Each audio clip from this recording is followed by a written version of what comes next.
সাভারের রানা প্লাজায় উদ্ধার কাজ অসমাপ্ত রেখে মানুষসহ পুরো ভবন মিশিয়ে দিতে নির্দেশ দিয়েছিলেন তৎকালীন প্রধানমন্ত্রী শেখ হাসিনা। তাজরিন ফ্যাশনের পুড়ে যাওয়া মরদেহ পুলিশের মাধ্যমে গুম করারও নির্দেশ দিয়েছিলেন তিনি। এ দাবি ওই সময় নবম পদাতিক ডিভিশনের জিওসি থাকা অবসরপ্রাপ্ত লেফটেন্যান্ট জেনারেল চৌধুরী হাসান সারোয়ার্দী। ৯ মাস কারাগারে থাকার পর সম্প্রতি মুক্তি পেয়ে তিনি কথা বলেছেন সংবাদ মাধ্যমে। ১১ বছর আগের ভয়ঙ্কর এদিন ২৪ এপ্রিল বাংলাদেশ তো বটেই, পুরো বিশ্বকে নাড়া দিয়েছিল সাভারের এই রানা প্লাজা ধস। ওই ঘটনায় আহত নিহতদের পরিবার তো আছেই, এখনো অসংখ্য লোকের চোখে লেগে আছে বাঁচার জন্য চাপা পড়া মানুষের হৃদয়ক আর্তনাদ। এক ফোঁটা পানির জন্য আর একটু অক্সিজেনের জন্য কত আকুতি কানে বাজে এখনো।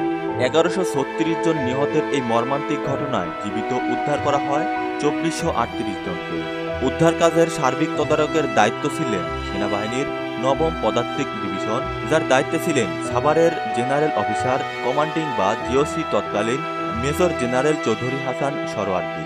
২০২৩ সালের অক্টোবর থেকে কারাগারে থাকা সাবেক এই প্রধান মুক্তি পান গত ৬ আগস্ট। তার দাবি, রানা প্লাজা নিহতের সংখ্যা কম দেখাতে নির্দেশ দিয়েছিলেন সাবেক প্রধানমন্ত্রী শেখ হাসিনা। উদ্ধার করার সময় এক পর্যায়ে প্রধানমন্ত্রী আমাকে নির্দেশ দিলেন যে অনেক তো উদ্ধার হলো, এবার চাপা দিয়ে দাও এবং এই কাজটা বন্ধ করা যায় কিনা। আমি বলেছি অসম্ভব, এখানে হাজার হাজার জীবিত মৃত মানুষ আছে।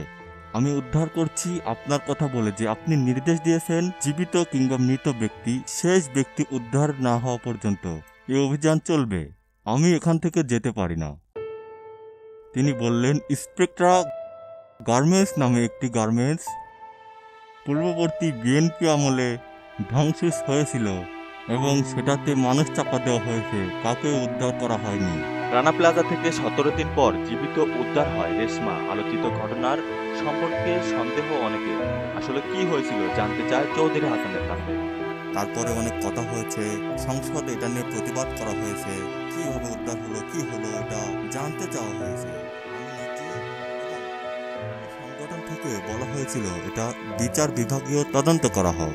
অনেক টেলিভিশন নিউজ মিডিয়া সেখানে গেছে, আমার থেকে ইন্টারভিউ নিয়েছে, মেয়েটির সাথে কথা বলেছি, সে ওয়েস্টিনে চাকরি করত পরে, কিন্তু সেটার প্রচার করেনি। আমার কথাও না, তার কথাও না।